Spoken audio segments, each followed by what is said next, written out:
This is a recording from the University of Virginia and the More Than the Score lecture series made possible by the Office of Engagement's Alumni Education Program. The final event of the 2011 football season was held on November 26, 2011, and is introduced by Cindy Frederick, Associate Vice President for Engagement. But now it's my pleasure to introduce to you Siva Vaidhyanathan, who is a professor of media studies and law at the University of Virginia. Siva earned his Ph.D. in American Studies from the University of Texas at Austin and has taught at Wesleyan University, the University of Wisconsin at Madison, Columbia University, and New York University. A former journalist, Siva is the author of 2 books and co-edited the collection Rewiring the Nation, The Place of Technology in American Studies. He has also written for periodicals including American Scholar, the Chronicle of Higher Education, the New York Times Magazine, Columbia Journalism Review, and The Nation. Please join me with a big wahoo welcome to Siva. Thanks. Thank you. All right, thank you, and thanks for coming out this morning. This is a really exciting day around here, so I'm going to distract you a bit from football, which is not an easy thing to do. I'm really excited about the game this afternoon. As you just heard, I'm an alumnus of the University of Texas, so I'm even getting over the game from Thursday night still, which was quite exciting for me. Now, let me see a show of hands. How many of you have a Twitter account? That's a pretty good number. Okay. How many of you are on Facebook? Significantly higher number, more than half. How many of you use Google? Right, of course. Right. Now you know why I chose to write a book about Google and not Facebook and Twitter. So I'm also the new chair of the Department of Media Studies here at UVA. So I'm going to take a moment to introduce you to the department. The Department of Media Studies is 4 years old. We have just begun our effort to introduce to the curriculum here at UVA a multidisciplinary and integrative approach to studying how media affects the world, to study how we use and engage with media of all forms, film, print, digital, etc., and how the exercise and extension of these media forms has altered our perceptions of the world, altered our perceptions of information, altered our ways of dealing with each other. The number of fascinating and crucial questions is infinite. If you look at what happened in North Africa, in Tunisia and Egypt in the spring of 2011, you can't help but ask really interesting questions, crucial questions, about the role not only of Facebook and Twitter, which I'm sure you've heard a lot about, but the role of Al Jazeera, which played an increasingly significant role in how people throughout the Arab world learned about rebellion and resistance within their own region in a way that was not possible 10 years ago. And so we are just now starting to figure out what exactly happened in terms of media usage in the revolutions in Tunisia and Egypt. And we're also trying to figure out why those revolutions went as they did. And as we know, even today, we're not even sure how Egypt's going to end up. Things are once again very difficult and bloody in Cairo. But we are asking ourselves, what role did media play in the failed uprisings in places like Bahrain and Syria, and ultimately in a bloody and difficult event in Libya? What did it matter ultimately? I think there's a case to be made that these tools were important, but there's also a case to be made that these tools were not decisive. That's sort of how I fall in this, and I think we can have a much richer discussion about it later. But what I'm going to walk you through today are a set of myths and a set of what I call takeaways about the role of these particular electronic media platforms that are inherently social. And you might not think of Google as being inherently social, right? You might not think of Google as being in the same league as Facebook or Twitter, because we use Google for so much more, right? We use it to navigate the world.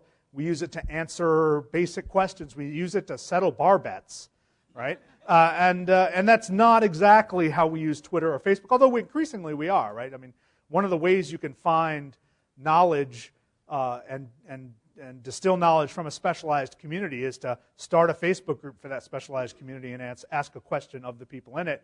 You can do the same thing with Twitter, but you know, we do use Google in a much broader way in our lives, and again, another reason it's a much deeper, richer, more fascinating subject. But so I'm going to introduce these myths, and I'm going to introduce the takeaways that I've sort of distilled out of my observations. What I'm presenting to you today is in many ways a lot of summaries of social science that's being done in a variety of different places around the country and around the world. One of my jobs as interpreter of this social science is to try to make sense of it as a whole and try to present it in as broad an audience as possible. Now, one of the things about social media is it hasn't been around very long, right? Anyone know how old Facebook is? Yell it out. Yeah, 5 or 6 years as a major phenomenon in public life. It's actually about 8 years old in total. It started, of course, as a rather exclusive social networking service for a handful of universities, mostly private elite universities in the Northeast, and after a number of years gaining in popularity and importance in that very small sliver of American life, it expanded and ultimately exploded to the point where, anyone know how many Facebook users there are as of today?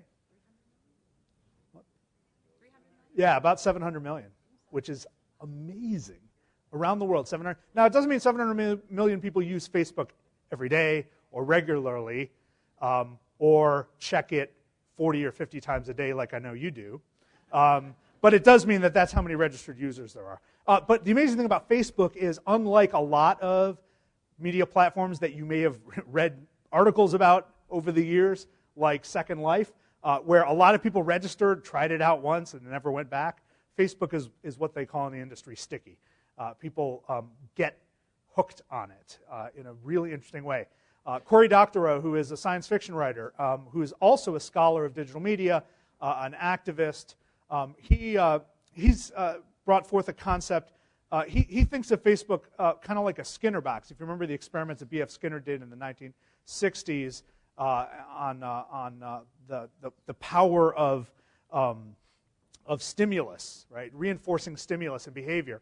So he says that one of the things we get out of Facebook is these little jolts of pleasure from the affirmation that somebody cared what we said, or did, or thought, or even shared.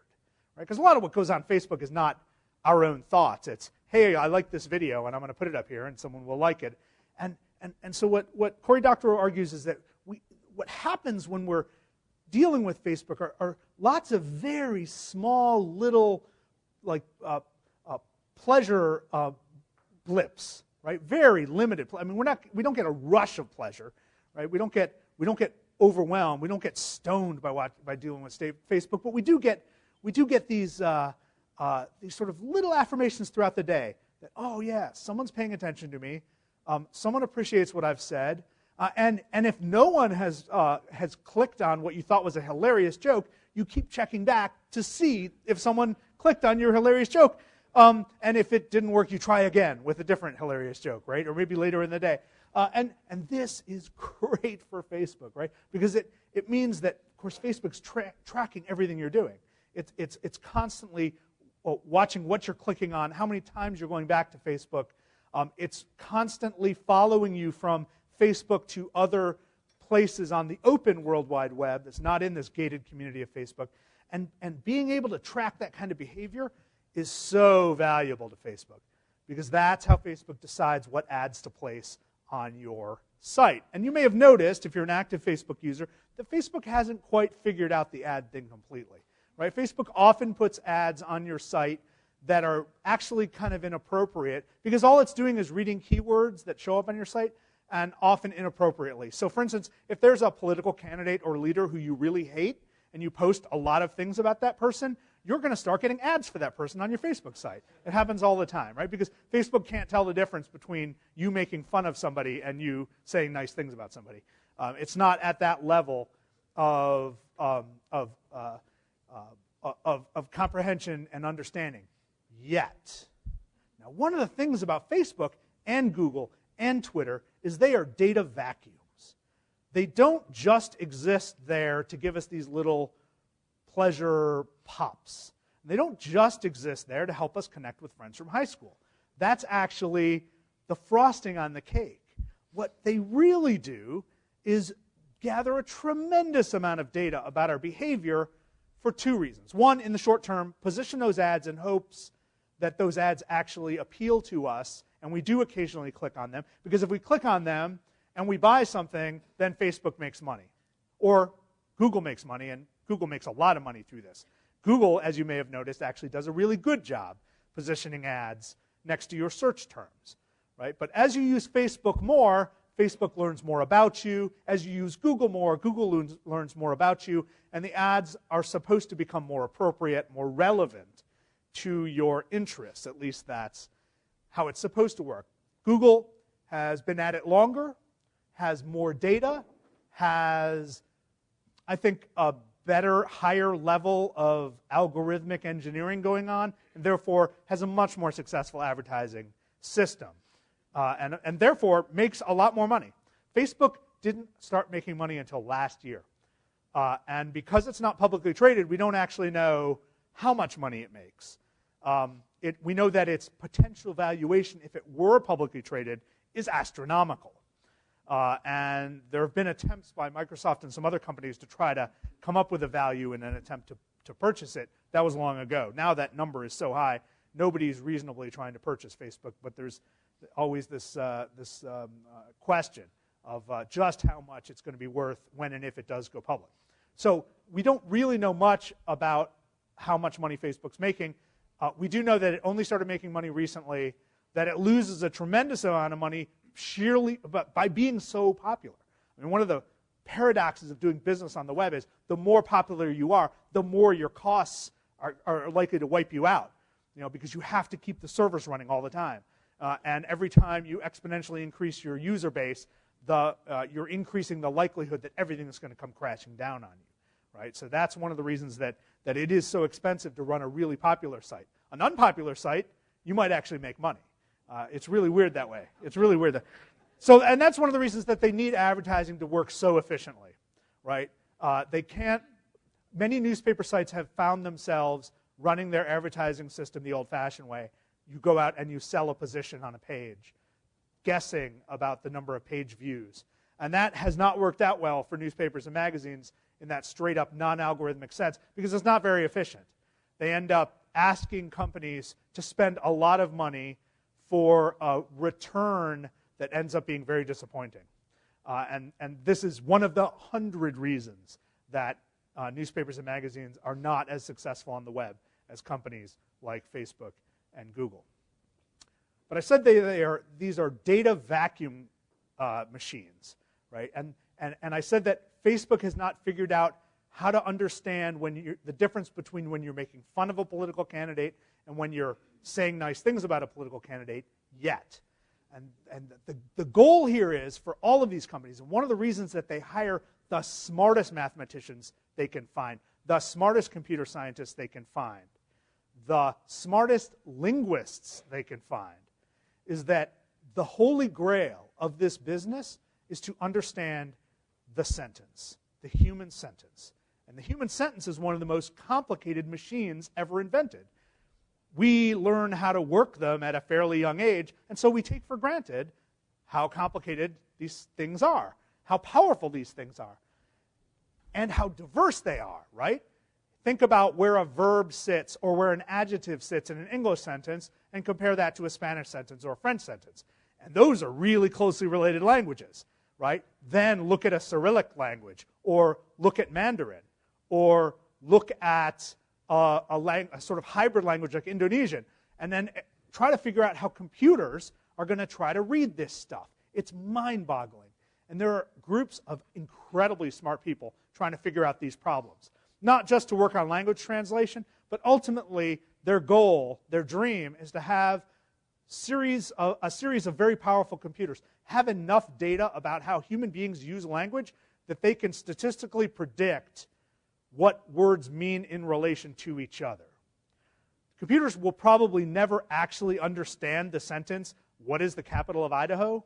Right? They won't necessarily understand it the way we understand it, like capital, right? You might have pictured the skyline of Boise, if you know what the skyline of Boise looked like. And that may be an exaggeration, skyline, Boise. But nonetheless, you have a sense of what that means intuitively.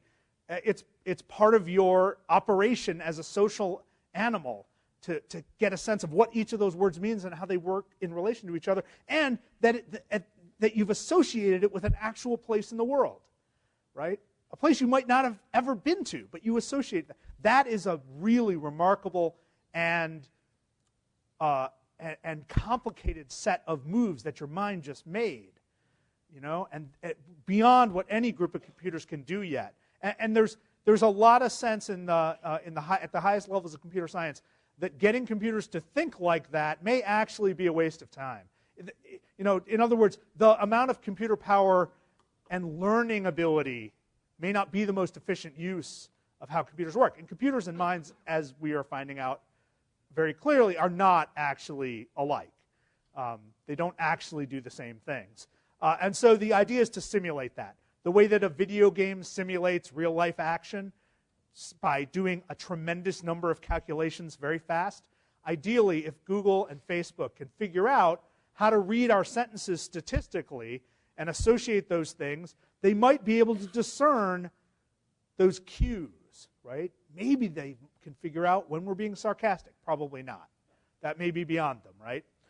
They may not understand that I made a joke about Boise, and I hope I didn't insult any Idahoans in the audience. All right, so here are a few myths about this environment.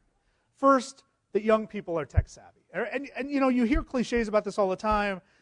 You may actually share this idea because at some point you handed an iPhone to a 3-year-old, your grandchild, your niece, your child, and the child said, "Oh, wow," slid it open, paged through, found the email app, somehow emailed your boss a bunch of squiggly marks. And you go, "Oh my goodness, either my child is brilliant or all children are intuitively able to relate to these machines, and therefore there's something new and special going on here." And you may look out over my classroom if you were to come into my class. I teach a survey class for 300 students called Introduction to Digital Media. It's mostly second-year students. And if you walked into my class and you stood up there in the front with me, you would see hundreds of attentive students tapping away at their laptop screens. And if you stood in the back of the room, you may notice that a significant portion of them are open to Facebook. And yet, these are really smart UVA students who are probably doing fairly well in my class and in other classes, and yet they seem to be able to multitask. And you may sort of be impressed by this. And you may say, wow, young people have trained themselves to divide their attention, to manage their time, to leverage these tools in ways that are beyond me, because of course I'm distracted. I'm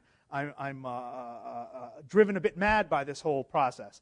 And I would say that those assumptions are mistaken for a couple of reasons. One, when we talk about young people and their facility with technology, with information technology specifically, we're often paying attention to the elites among young people in America. University students, my university students, UVA students. Of course UVA students can do 3 or 4 things at once and still run the world, right? They're UVA students. This should not surprise us. This should not surprise us. But look, these students who go to UVA, students who go to Princeton, students who go to Dartmouth, they've already figured out the game, right? And the games in the world. It's not challenging for them to deal with this environment, as much as it is challenging to people who don't have early exposure to these machines or early exposure to the social aspects of it, to people whose lives are very different and conditions are very different, who have not been told from a very young age, if you learn to work these machines in a creative way, you're likely to get that job, right? That's the kind of message that young people in America who go to the better schools and have wealthier parents and more educated parents get from an early age. You learn to work this, and you will succeed. You learn to work this, you will get to this level, often the very level that their parents are at, right? But for the many more young people in America who don't have those messages, who are merely told something a lot more abstract, if you learn to work this machine, you might escape this condition. You learn to, but not being able to picture that in their daily lives, right? You learn to work this machine, and you can escape poverty. And that's not a message that's actually that easy to grasp, and the tools aren't as available, right? The nearest computer might be in the public library, and it may be 10 years old, and it may not be fully operational, and it may not be customizable, and it may not be the sort of machine that allows students to really get in. So what I'm saying is we have such a wide array of skills and comforts and levels of comfort among young people in America only, right? And then not even talking about North America, the Western Hemisphere, the world. So to generalize about young people and their technological prowess is to commit a mistake, because we're often distracted by the more talented, right? And look, more talented, more prepared, more privileged people are always going to seem like they have more going on. And we can't just assume that that represents everybody. But I also want to tell you, having taught at the University of Virginia and at many other elite universities in this country, that in any group of 300 students, there will be 20 or 30 who can sit down and churn out in high-level computer code their own computer programs that would blow your mind, right? And there are 20 or 30 in any class of 300 who are pretty frightened by this stuff and can't quite grasp what's going on and can't quite relate to the full changes that we're dealing with here. They're probably on Facebook. They might text out of their phone, but they're not into it. They're just using these tools because that's how you manage your social life or your intellectual life or even your professional life. But they're not comfortable with it. They don't have a way of talking about it well. They don't actually understand what's going on. And then, of course, the great middle, you have a huge array of expertise and knowledge, right? And so when I'm teaching a class of 300 students, I don't assume that they all know how computers work. In fact, I assume they don't. And sometimes I bore the top 30 students or so who know far more about computers than I ever will. But that's just the way it is, and they're used to that, right? And they will go on to be far richer than I ever will, and good for them, right? So we have to recognize that even at UVA, there's a tremendous variety of skill levels. The other thing we have to remember is that these devices are not that complicated to use. They're tremendously complicated inside. Look how thin that is. That's beautiful, right? Think of the engineering skill that went into that. That's one way to think of it. Or think how small the elves are who live in there, right? Who are working on this stuff. But because, look, the fact that a 3-year-old can work this, and my 6-year-old works it all the time. When I brought it out this morning to load up this presentation, I had to turn off all of the apps she had used yesterday. We have to remember that these things are explicitly designed for a 5-year-old or a 3-year-old, right? They're supposed to be that easy because the interface is supposed to be far from intimidating. Remember the interfaces of computers 15 years ago, 20 years ago? Think before Windows. If you used a personal computer before Windows, you had to go to the command line, right? You had to, if you used, some of you may have used a Unix shell or Unix interface to send email around 1992. If you did that, you know that comparing that to this in terms of usability and interface is completely different. And one of the things we do is, those of us who experience computers in those dark ages assume that there was a certain level of training and expertise it takes to do basic things. That is no longer true. The systems we use now are so user-friendly, so designed to hide the elves, or more importantly, so designed to hide the brilliance of the engineering, to hide the complexity of these things, that we're not even supposed to think about the wizard behind the curtain, right? We're not supposed to think about that. We're just supposed to accept that this is a very thin device that allows me to speak in real time to someone in Manila. And it does. What an amazing thing. That's a mind-blowing thing. So one of my jobs when I teach 300 second-year students here at UVA is to remind them that this is really weird. This is really new. And we haven't even begun to figure out the ramifications of that, right? The fact that we can speak live in real time, video chat with people in all corners of the world at no marginal cost, pretty significant upfront cost in these machines, but no marginal cost. That's mind-blowing in terms of economics, in terms of culture, ultimately, I think, in terms of politics. So let's not presume that all young people are tech savvy. And I think if you spend enough time with enough young people, you'll see that the variability is tremendous. Myth number 2, young people don't care about privacy. I've read article after article along these lines. People have written entire books about how we might as well give up on privacy now because, after all, young people clearly don't care about it. Look at all the pictures they're putting up on Facebook that are going to someday cost them a job, right? You know, the thing is that there were those pictures like 5 years ago before every high school in America started inviting people in to give them scary lectures about what not to put on Facebook. I'm happy to report that the young people of America got that message, and they just roll their eyes at you when you tell them not to do this. Now, I say that, so my father's 79 years old. He's a retired professor, which means he lectures like I lecture. I know that I'm annoying my daughter as much as he annoyed me with lectures. So I'm visiting him in Miami a couple of weeks ago, and we're driving around, and he says, so I noticed that on Facebook you made fun of Texas A&M University. Right? And of course I made fun of Texas A&M University. I went to the University of Texas, right? And he was worried because, you know, he's a professor, right? So this is his, he knows the terms of my profession. He said, but you should never make fun of another university because you need to keep your reputation strong, you know, so that people throughout all the universities in the world, respect you. And you have to understand that everything on Facebook is potentially public. So he starts lecturing me on putting inappropriate things on Facebook. My 79-year-old father, who's never looked at Facebook. But my mother told him about this thing, right? My mother, on the other hand, is up at 3 a.m. tapping away at Facebook and putting all sorts of private things and, you know, putting all sorts of things that make me feel kind of uncomfortable, lots of family news, right? Stuff I'd rather, like, she tells the whole world where I am at any given point, which means long-lost cousins say, why didn't you write to me when you were in that time? You know, stuff like that happens all the time through my mom's Facebook account. So I've got my mom like a fire hose of private information on Facebook, and I've got my father who's never used the thing lecturing me about Facebook privacy. So it's really hard for me to take seriously the notion that young people are in some different condition here, right? And the other thing to remember here is that privacy itself is not an easy word to grasp. It's a word we use to stand in for a lot of different values and activities.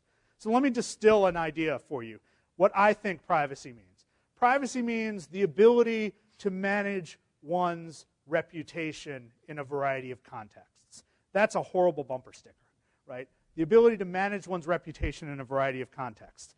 What do I mean by that? As we go through life, even as we go through our day, we go through different contexts. Sometimes we are with peers. Sometimes we are with siblings. Sometimes we are with clergy. Sometimes we are with bosses, employers, co-workers. Sometimes we are in public. And in each of these situations, we learn at an early age to manage our public faces, or our faces. They're not even public faces, but to manage our faces.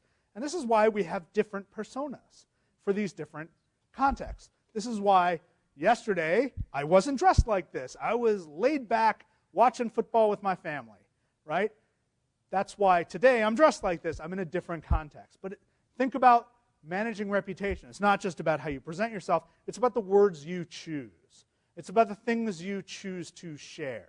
I didn't tell you the specific things that my mother put on Facebook that I wish she hadn't, because I don't think it's appropriate. I am exercising privacy. I am managing my reputation in this context, right? And in a different context, I would engage with a different set of information. I would reveal certain things. And this, again, we learn to do at an early age. We quickly learn that there are things you can say to your parents that you can't say to your friends. There are things you can say to your friends that you really shouldn't say to your parents, right? It doesn't take us long to figure that out. But unfortunately, when we talk about privacy, it gets all muddled with images of spatiality, right? Because we're taught also at some point, this is my room, this is my drawer, don't look in my drawer. Whatever you do, don't look in that box in my drawer, right? And it becomes spaces, public and private spaces, right? So the park, the street corner is a public space. The threshold of your door is a private space. And when it comes to law, that matters a lot. When it comes to the Fourth Amendment and the idea of what the state can do with you, then the notion of spatiality matters a lot, but a lot less than it used to, right? Because now all of the interesting cases for privacy law and surveillance have to do with tracking through GPS devices, tracking through mobile phones. What is the government allowed to do when tracking you? So it's becoming less spatial and more operational. But really, when we're talking about privacy, we need to back off of the spatial idea, because think about what it's like to be a child in America now and to understand that the private space, like as an adult, my home is my private space. You cross the threshold, you're in my private space. The government can't come through here. You better have a warrant if you're going to come through here, right? That's the grown-up way, once you understand your rights as an American, of thinking about privacy. But your home is sacrosanct, right? Ever since the American Revolution, your home is sacrosanct. To a child in America, that's not the case. Your home is not a spot of privacy, right? It's not a site of privacy. It is a site of surveillance. In your home, as a young person in America, you are constantly being watched. Your drawers are constantly being shuffled through. Your web history is constantly being checked. There's no privacy spatially in the home, but there is privacy in one's mind, in one's thoughts, in one's live journal, another platform for connecting, sharing, and limiting. On Facebook, one of the reasons it is so interesting and so useful is that if you learn to manage the privacy settings, you can govern who gets to see what posts. You can make sure that this post only goes to family members. This post only goes to a very small group. You can actually do this better on Google's new social network, Google+. It's very precise in how you can develop these contexts. So this notion of privacy in context, the privacy is about managing your reputation in various contexts, understanding the consequences of sharing too much in certain contexts. That's what's really important here. Facebook is trouble in terms of privacy because it blows away these contexts. For most people who use Facebook, for most of the time Facebook has been operational, all of these contexts have been jumbled up. So we have coworkers and peers and coaches and friends and distant cousins and people we barely know in our group of friends. And that's chaos. And that makes it almost impossible to manage your social relations. And so if you have an embarrassing picture of yourself drunk at a party and you haven't restricted it just to the friends who were at that party and you haven't asked them to restrict it, then you could find yourself having that piece of information ripped out of context and ultimately threatening your reputation in another context and thus your job, as has happened a number of times to people. But here's the thing. Facebook doesn't want you to restrict the sharing of this information. Mark Zuckerberg, the founder of Facebook, has explicitly said, we don't think that people should have different personae. We don't think people should manage their information in different contexts. Everybody should be open to everybody about everything. He's very young. He went to Harvard. What do they know, right?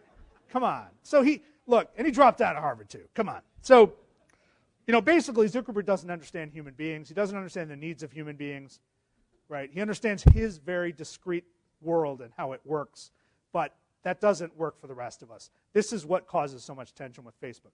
So it's not that young people don't care about privacy. In fact, social science investigators, such as Dana Boyd at Microsoft Research, Esther Hargitay at Northwestern University, have done intensive surveys and studies and found that young people in America are actually much more aware of these problems, much more aware of how privacy actually works, much more aware of the privacy settings that are available on services like Google and Facebook, and much more likely to set them than older people are.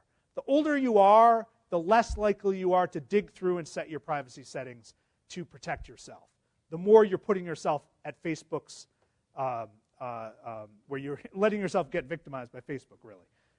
The younger you are in America, actually, the better you are. So in fact, it's just the opposite. Young people care more about privacy than older people do.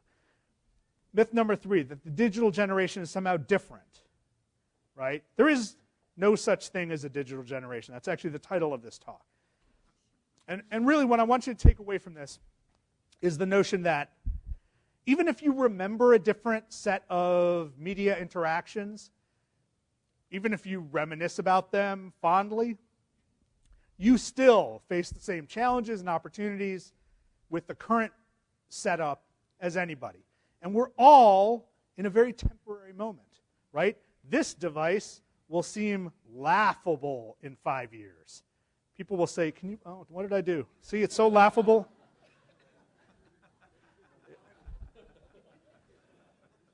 It's so laughable that I messed it up.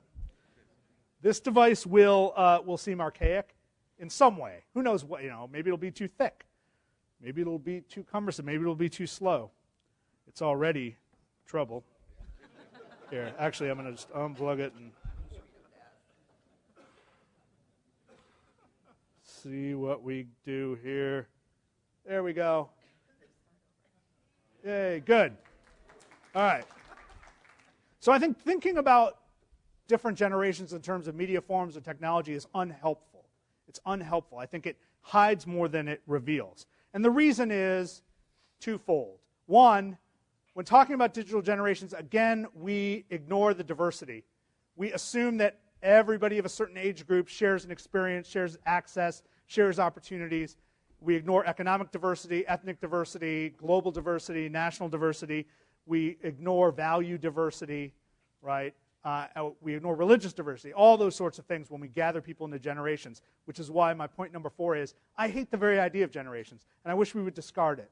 I think it doesn't make sense sociologically. It doesn't make sense historically. It's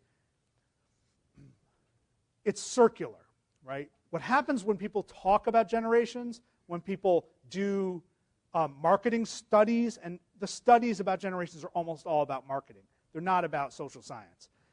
What people do is they arbitrarily define a generation by some years, right? The years are so the baby boom, we often read lasted from 1946 to 1964. There are actually demographic reasons for that because that's when the slope of birth rates increased and decreased.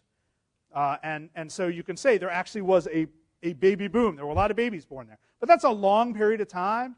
And to assume that people born in 1946 share anything with people born in 1964, go on, ask, right? No, did not happen.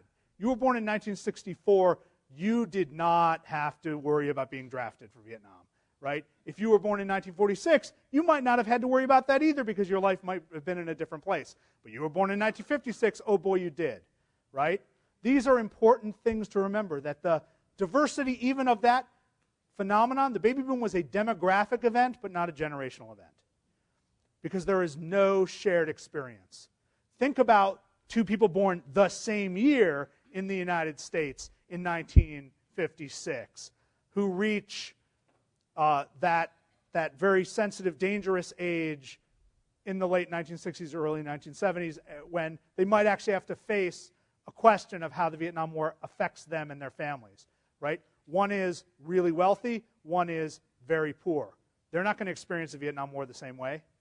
One is Asian American, one is not. They're not going to experience the Vietnam War the same way. One is a man, one is a woman. They're not going to experience the Vietnam War the same way, right?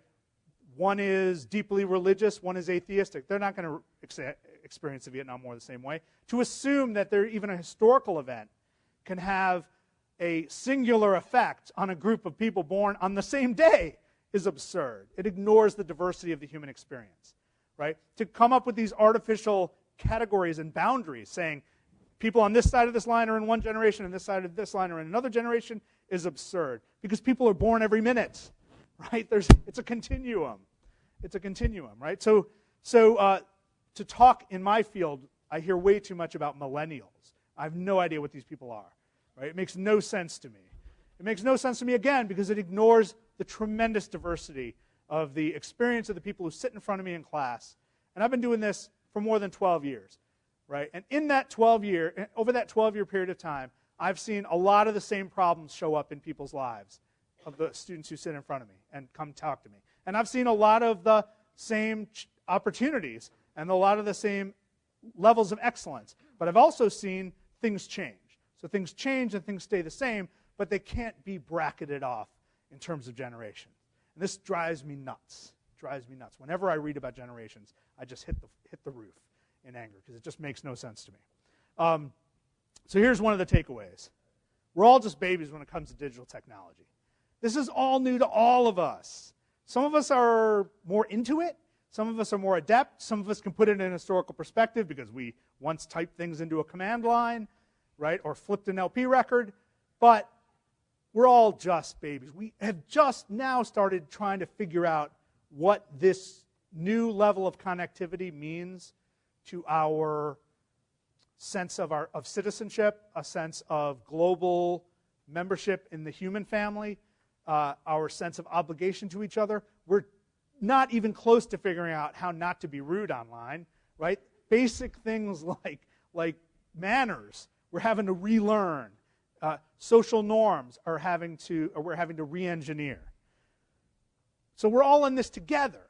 Again, thinking about different generations, thinking about these young people today and how they have it differently or how weird they are or how talented they are doesn't help us with the fact that when it comes to challenges about privacy, my father and my mother and my daughter are all in the same boat, and the same true for everyone in this room. We all have to face the fact that these systems are designed to use us in certain ways, and there's not necessarily anything wrong with that. We just have to make sure that we use them back appropriately, right? That we understand the terms of the transaction. And what we don't have is clarity and transparency about these systems. We don't fully understand them. In fact, in some cases, we're not allowed to understand them. And that, I think, is the big problem. So instead of talking about our differences when it comes to these digital media, I think we should be talking about how we all face certain challenges. There are certain policies we might want to change to protect people. There are certain technologies we might want to adapt faster than others. There are some technologies we might want to avoid. Again, digital communication technologies are not neutral. You can't just imagine that people are going to use these technologies as they wish. They're designed with certain values embedded in them. They're designed to do certain things. Now, we the users, have certain abilities within the range of how they're designed, right? But they are designed to encourage us to do certain things. So Facebook is designed to get you going back to Facebook. Facebook is designed to get you to click like as much as possible. We still have free will. We don't have to. But Facebook is designed to encourage you to do that. It is biased in that direction. Biased in the direction of revelation. Biased in the direction of sharing. The defaults are set to share everything as widely as possible. Now, we have the ability to go in and adjust those defaults, but we don't always. But digital technologies are not determinative, right? We have the ability to resist. We have the ability to customize. We have the ability to fight back as citizens and as consumers if we don't like how things are going. We don't have to just let technology happen, right? We actually have some autonomy over our technological worlds. And you're saying to me, I was at Best Buy yesterday and I had no autonomy. I had no control. I had to buy that game system, right? But in fact, we do. And one of the things I would love for people to take away from all of my lectures and all my classes is the fact that we can decide what we want to embed in our lives, and we can do so in a knowledgeable way if we make sure that we take the time to study how this stuff works, and we take the time to understand where we're going with it, what the real consequences are. So let me conclude by saying that my book is for sale outside. But more than that, we are not new animals, new beings in this world of digital technology. We are the same old human beings. And what a lot of these technologies have allowed us to do is amplify some of our behaviors, satisfy some needs we've had for a long time, and get better at certain things. These technologies make just about everything easier, but they don't create new desires, new needs for us. We are the same human beings we've always been. We're just better at some things now than we used to be because we have these devices and technologies in our lives. That means there are going to be problems and challenges that we can't foresee, right? There are going to be costs that we can't foresee. And there are going to be tremendous advantages and changes that we can't foresee. So don't trust anyone who tells you how things will be. Don't trust anyone who says, because technology moves in this way, we will be here by this date. Or because technology does this, we will be completely different human beings and different animals in 20 years. That person does not know what he or she is talking about. You can take my word for that. Thank you very much. I'd love to take some questions now.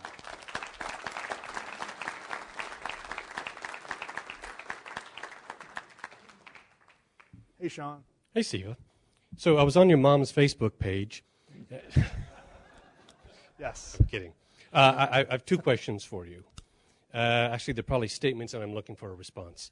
One is, I don't disagree with your thesis in general, but I have noticed, I have children, as you do, a little older, and it has occurred to me that, when I got into Facebook a few years ago, I did the usual reconnecting with people I knew in high school, sure, forging new friendships, and I realized that my kids now, with social media, with their smartphones at their fingertips, they can potentially always stay connected to people. Whereas I have, found myself reconnecting to people that I lost track of 10, 15, 20 more years ago.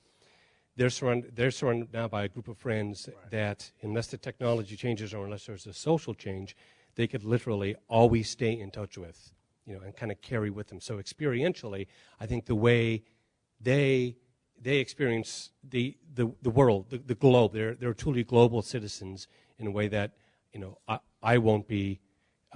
Even now, I don't have that same, sense of, just always having those same friends. They're people I communicate with now and sort of catch up with, but they're not part of my daily life. And I'm curious how you see this technology affecting this generation. Well, knowing that sure. I'm not asking you to predict what's going to happen in 20 years. Yeah. And my second question, only kind of slightly related, is your thoughts on this CIA unit that's been tasked with reading social media, with reading Google, with reading Twitter, with trying to read trends around the world and predict, what's going to happen tomorrow. I heard a report. You may have heard the same report I did a few days ago on NPR, where they're allowed to look at foreign Twitter feeds and foreign Facebooks, but if they accidentally read an American citizen's Facebook page, they have to delete those records. So, wow, two big questions. I would say you don't know how your children are going to manage their collection of friends looking forward. Nobody does. We don't know what methods we will use to slough off the people we're not interested in. They have the ability to get rid of those people from Facebook, and they may choose to. They have the ability to ignore them, and they may choose to. What's different, and this is different for all of us, is that Facebook actually manages who they stay in contact with more than they may recognize. Right? Facebook actually chooses which of your friends will appear in your newsfeed more than others. And they don't tell you why, or why certain friends show up more often than others. So, but that's a problem you and your children share going forward.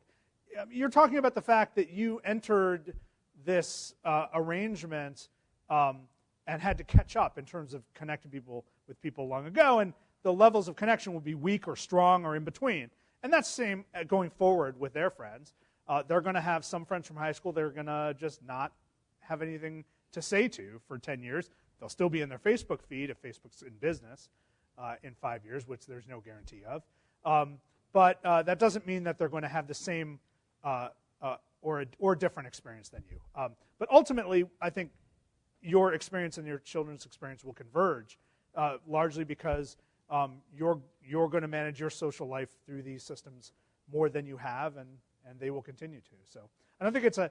But the other thing to remember, though, is that again, your situation and your children's situation is fairly special in the whole world, right? Most children in the world don't have smartphones. Most children in the world don't have always-on connections, right? So that's important to remember, too. The second thing about the level of government surveillance, so in general, thanks to laws passed in the 1970s, the federal government, agencies of the federal government are not supposed to monitor the communications of U.S. citizens or even actually people in the United States without authorization. It used to be through the FISA court, but we basically ignored that provision, or at least the Bush administration ignored that provision, and then retroactively Congress altered the standards for that. But for the most part, the NSA, the CIA, the FBI still respect the general contours of that distinction, although not exclusively. But just like with phone communication, there are no such restrictions on monitoring foreign subjects and their communication. And listen, that sounds completely fine from the interest of the United States. Right? We are protected as citizens or residents from the intrusion of the government without due process, but people beyond the United States who might want to harm us, of course, are not protected, and that sounds reasonable. But remember that there are foreign governments who can spy on you with that same level of freedom as the U.S. government has to spy on people in England, Germany, and Egypt. So that is a whole new subject. But the notion of data mining, that these rich troves of information can yield actionable intelligence, is very gestational, right? They've been building these databases of signals from social media for about 5 years now. It's going to take years for them to be at the point where they can actually tease out useful information through the noise. There's a lot of noise in there. There are a lot of people using phrases that might sound like one thing that actually mean another thing, and so I'm concerned about that, but I'm not sure that that in the short term the security services in this country are going to find that trove of information that useful ultimately. Look, really bad people who want to do bad things in the world don't plan it on Facebook, right? They don't plan it on Twitter. They have their ways, and their ways are usually pretty protected from snooping. And we actually are very lucky that our intelligence services, our security services, are as good as they are at cracking those discrete levels of communication. But there's a whole lot more going on there that we should talk about some other time, I think. Yeah. Thank you. Yes, sir. Hi.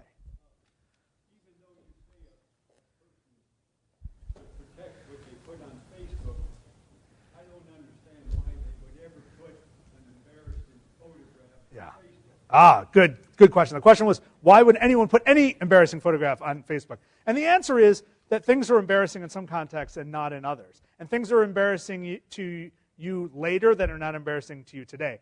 I mean, think of the poetry we all wrote when we were 14 that we didn't know was so embarrassing, right? We didn't know it at 14 that it was embarrassing. So, but the other thing is that, again, like there are pictures or accounts of our lives that in a particular context, among the right people, can just be funny, charming, cute. I remember the time that my sister threw up all over the back seat. That was so cute, right? Well, actually, in this context, that's not cute, right? When I tell you that she was 4, it might be cute, right? So it really is, again, about context. Why would someone put something on Facebook that's potentially embarrassing? Because at that moment in that context, that person might not be imagining that will be taken out of context. And in the early days of Facebook, when no one's parents were on it, and there was a sense of comfort and control, and the context was clearer, a lot of people put a lot of things that they wouldn't necessarily want to share. So when I was on Facebook early on, when before it was open, and I was a faculty member at New York University, a lot of my students wanted to friend me, and we basically, faculty who were on Facebook, shared a rule that we would not be friends with our students for this very reason, because our students were putting photographs of parties and accounts of parties on their profiles, and we didn't want to know that, right? I don't want to actually know what my students do in that way. I just don't. It's not the sort of thing I want in my mind as I'm dealing with a person I want to view along a certain defined relationship of mutual respect, right? But the other thing is, some of the students were not careful about limiting who got to see their materials, and stuff would show up in searches. It was, there were all sorts of problems. Those problems are, I think, less frequent now. There's a better awareness of the potential hazards, and Facebook does give people a bit more control now than it used to. But the answer to that question, why people do it, is that they perhaps have not calibrated that things are not embarrassing here, but might be embarrassing there. Yes, sir. You alluded to the. Is this on? You alluded to the change from sort of a physical privacy to perhaps might be called a virtual privacy. Sure.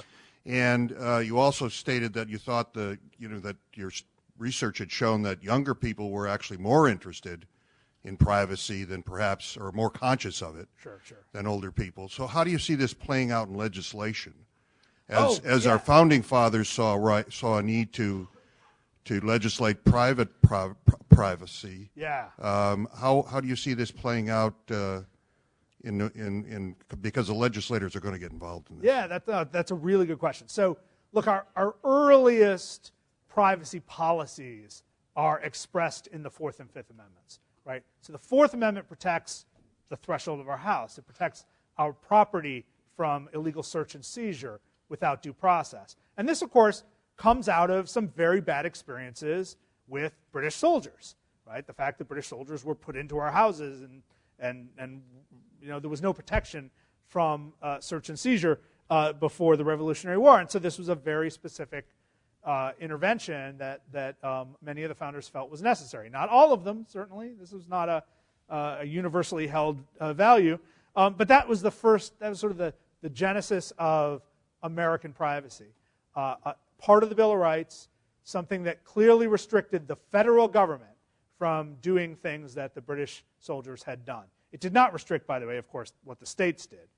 That didn't happen. The Bill of Rights was not incorporated in the states until well into the 20th century. And of course, the Fifth Amendment, which protects your thoughts, right? It protects you from having to testify against yourself. It means what's in my mind can stay in my mind, and you can't coerce or threaten it out of me. And that's just as important. So the Fourth Amendment and Fifth Amendment work together to give us a sense of protection from the powers of the state. Again, the federal government. It stayed pretty much there. Privacy violations became a matter of civil law about 120 years later as people started finding reason to file suit against Snoopy reporters and photographers who were climbing through bushes to take pictures of weddings and so forth. And so you start to get this other area of privacy started, but that wasn't really legislative. It was through the courts. Then we get not much happening in the privacy area until the 1970s. In the wake of revelations of governmental institutions snooping on Americans, right? The fact that the IRS and the CIA and the FBI were sharing information about people who were considered subversives in the 1960s and 70s. Those revelations that came out in the Church Committee reports in 1975, in 1974, a lot of revelations that came out of Watergate made a lot of Americans concerned about the power of the federal government, and this happened at the same time that people were growing concerned about the power of database companies and what was then a very early credit card industry and credit reporting industry. And so we see a flurry of legislation between 1974 and 1976 to protect people from having government agencies share information. It's one of the reasons that the FBI can't know what the IRS knows about you, because there's a law forbidding that. Again, without due process. They can ultimately, there are ways around it, but judges have to sign off on But it's also why the credit system actually protects you. I know it sounds crazy. Protects you better than most big systems do. In the credit system, you actually have rights. You can appeal to remove things that you think are improper information. You can limit who gets to see your credit report. That's all because we passed laws around 1974 limiting what credit reporting agencies could do and giving us certain abilities to get and restrict information about ourselves. That's one of the most important privacy laws we ever had. So there was that flurry between 1974 and 1976 that was really important in reestablishing our relationship with the federal government and with big database companies. But so much of it was in a world of direct mail, in a world of credit reporting agencies that worked at the speed of the U.S. mail, and no one foresaw this tremendous level of data valence, where every time you go into Harris Teeter and you run your discount card, Harris Teeter adds all your new purchases to the database about you, so it can profile you. And it doesn't just do that to send you the right coupons. Make sure that if you start buying diapers, they know for the next 36 months they can sell you diapers. It has more to do with the fact that they can then take that information and sell it to a marketing database company that can then resell it to other companies to help get market goods to you, right? And there's a tremendous amount of information out there on you through those dossiers. Again, there's very little legislative restriction on what happens with that information. The problem is that the government can often get that information just by writing a check. They don't have to get a warrant to get that information, and they're using that to build up profiles as well. So we've had people snared with false positives, like being accused of trafficking in dangerous things, largely because they've misread these consumer databases. It doesn't happen a lot, but it does happen occasionally. But in terms of privacy legislation now, there is a big move, and there are a lot of people in Congress from both parties who are concerned about the fact that we often don't have the ability to cleanly opt out of these relationships or even cleanly understand them. And so there have been hearings and bills filed to make the privacy policies more readable, less legalese, along the same lines as the new credit card reforms are meant to give everyday people an ability to understand what credit card companies are really doing with you and your interest rates and so forth, that disclosure rule, clear language rules. So there are efforts to do that so that whenever you sign on to a new service, you don't get 100 pages of small type and then you click, yes, I agree, right? That you actually might have to get a little presentation on what they're going to do with your data. Because most people don't know what Facebook does with our data. Most people don't know what Google does. You can dig down and find it and read a lot if you want to, but it's hard to figure out. So there are efforts to do that. But so far nothing has gone forward, largely because the companies that are invested in the status quo are extremely powerful, and they don't want this legislation going through. So that's the cynical reason that consumer protection legislation has not gone through.